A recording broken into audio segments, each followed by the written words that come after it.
ก็ได้มาจากอ่องกุนี่มาจนให้ในลืมเลยก้นว่าเนี่ยมีเผากับเป้อะไรที่มีเจ้าพระกฏมาก็ยังเป้อะไรคุณออกคำว่าจะลูกซึกลูกเสือมันจะได้กะเลยแหมจอมนี่ก็มันแหมไรมันขึ้นแหมลูกซึกมันตายแทงคุณออกคำก็ก้านยาวก็ได้แม่เจ้าเกจูมันนั่น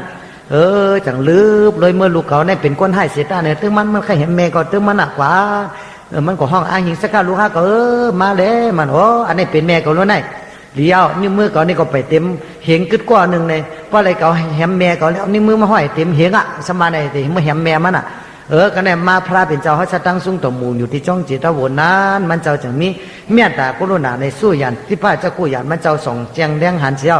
จัง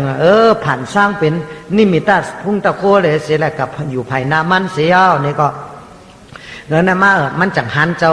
กวตมาพระเป็นเจ้าเขากับฮอดในนั้นมันเจ้าเผื่อเขาแหมแม่เขาดูแหมเจ้ากวตมาละหันวันนั้นไหนขึ้นแล้วเจ้ากวตมาละหันขึ้นแล้วเนี่ยพระเป็นเจ้าไปกว่าลอยๆเนี่ยมันก็ไปก็มึงขึ้นพระเป็นเจ้าจังว่าเขาขึ้นเจ้ารู้มีมาก็มึงขึ้นนี่แหละเป็นเจ้าละหันดีๆงามๆเสียมนุ่งสังกัดยังมาปองเปียดปองแหลนอยู่เขาขึ้นเจ้าหนามั่มขึ้นการยิ้มงามลองตังกึดแปดเข้าตั้งเสียสัมสลากึดแปดเสียงตั้งจาติจาราเพียที่มรณะเกาติแปดแทบขาดปัดแปดเสียงเจอกิเลสตัณหาเจ้าเกาแทบขาดปัดแปดเสียงเจ้าให้เจ้าจำปานาติปัตอตินนาการมีสุมูสาวตามนิ่มงามเกาแต่เปียยามีมาก็ปองงักตั้งกับมองอะไรจริงๆไหนเมื่อเป็นคนอัตถมาในพระเป็นเจ้าวัจนมันจะตกเจอกว่ามีเจอพันวิ่งคำมานี่ป่านไว้ตกเจอเสร็จแล้วเจอป่องเจอตะละมันจะเอาหลับแล้วหลงวืดแปดเสียวเอาตั้งหมักนับตู่เนามันนิ้วมือก้นเนี่ยเนาตู่มาลายเลินนั่นวืดแปดเสียวนี่ก็มาคุบเข่าเราแรงเนี่ยมาห้อมมือไหวพระเป็นเจ้าทรงนาลังตามันก็หายน้ำตาตกใส่ผัดดินพระเป็นเจ้าจุนาศักดิ์หรือพระเป็นเจ้ามันจะว่ามันจบแค่ไรยันปิงยานสันไรเป็นไรอันไปมันขึ้นเนี่ยจะมาแค่ไรแค่ไรเพราะแค่ไรมาจอมตีจ้องแลพระเป็นเจ้าจังห้องมาเสียละคือเจ้าละหันตา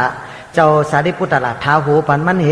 ดี๋ยวเอาสังกันหนึ่งปันเป็นอีพิคู่เสียวนี่ก็มันก็จังจังกำตะลาเผาหนาจิพยันเผื่อมันท้าหูมันสุดยอดนี่ก็มันก็เลยเป็นละหันตากะดีๆงามๆเผื่อเลยเป็นละหันตาเสียวนี่ก็มันเจ้ากับตุ้งซ้อมมันเจ้ากับตุ้งซ้อมตั้งในตั้งนากับตุ้งซ้อมนี่ก็คนทั้งหลายก็โกแอนแดนไปกว่าเชียงแอนกว่าแลนกว่ามังก็หัวมังก็มาป้อมาแหมมันเอามาอุดซึ่งเอาควันอุดซึ่งเอาปอดไม้ซึ่งแหมมันในก็โหป้อปุดป้อปอยาวอะไรกันเลยสมีวันหนึ่งว่ะมีเมยาเมมันก็หนึ่งน่ะหลายว่ายาเมมันเนี่ยดีมาจำบุญเจ้านั้นน่ะมันจังตุกเจอมันมีตีนันมามันสืบมาจำมุนจุ่มจำปันเมยาเมมันนั่นป้าสันเทนปันจำมุนจุ่มมันออกตีนันมาเนี่ยเจ้ายาเมมันมาจำยาวเนี่ยมันตกจะเลยกับคำโหลูกซ้ำกับเลี้ยงลูกอ่อนมาที่นั่นเกิดเอาเล่เกิดมาลูกอ่อนเกิดมาเอาเล่อีเมเอาเล่เกิดมาจังว่ากระถาเจ้ามกกะลันเจ้า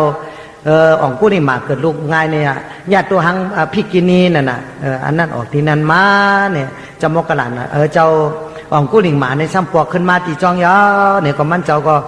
อยู่เพิ่งพอนั้นใน6-7 วันมาเนี่ยก็โหเจ็บมันเจ้าก็เจ็บหนาลาเนี่ยก็เอานี่ปั่นก็ดีๆงามๆในใครนะเนปันศักดิ์ศรีวุฒิจัตก้าเจ้าอ่องกุลิ่งมาก็ย้อนสุดอย่างกันนะยาวฉะนั้นตลาทั้งเสียงมีล้วนแก่นตลาก็มีศักดิ์ศรีจัตก้าตลาก็มีได้ห่อไว้เนไว้ถังซาเป็นตลาพระเป็นเจ้าใจตลาจะวุ่นจุ่มซูมยุ่มยำจะวุ่นจุ่มก็ได้ยุ่มยำพระเป็นเจ้าหลุมยำสังขารหานก็ยุ่มยำตลากำสั่งคำสอนอันหมันกันนะห่อเลยห่อทั้งเสียงไหนฉะนั้นกุศลน้ำบุญนั้นไปมีก็มีมากุศลน้ำบุญนั้นมียาวก็อย่าไปมันโตหงโตหายในตกกวันตาเมื่อนาดีๆเสียวันต้นเสียเก่าหอติหยาดน้ำเมตตาตลาติห่อปุ่งยากินหยาตลา